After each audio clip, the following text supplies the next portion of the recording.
So what is up guys, I'm Vince and today I'm gonna show you a game that we usually play when I was a kid, and this is Luksong Tinik, jumping over thorns in English.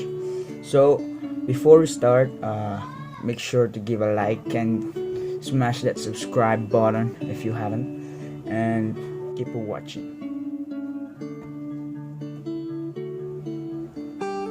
Now let me introduce one of the Filipino traditional games we played. This is a game that uses no toys. Instead, we used only our arms and legs to execute this activity. We call this Luksong Tinik.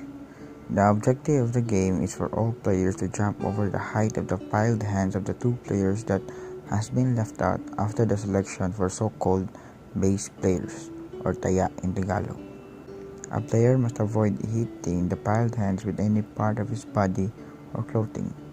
The players that hit the hand or limbs of the base player will replace one of them.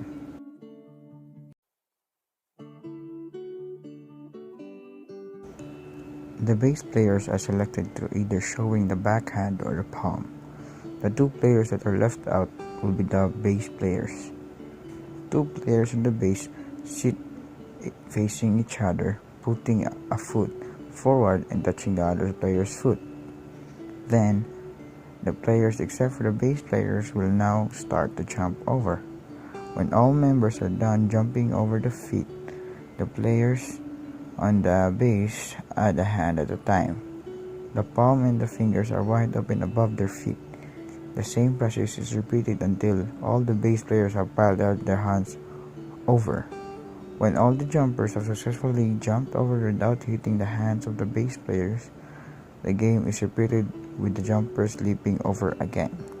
Sometimes, when all the players jumped over without hitting the hands of the base player can now decide to add twist, like the player should jump over with one eye closed, and so on, until someone hits one of their hand and will now replace them.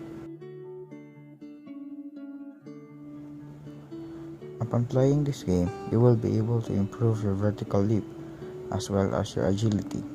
It also improves your camaraderie towards other players. So hopefully you enjoyed that video, no? That was the game that we always play when I was a kid, and that was really mean a lot, no? That's a lot of memories that we have made there. So that's it guys, thanks for watching, and please remember, stay safe.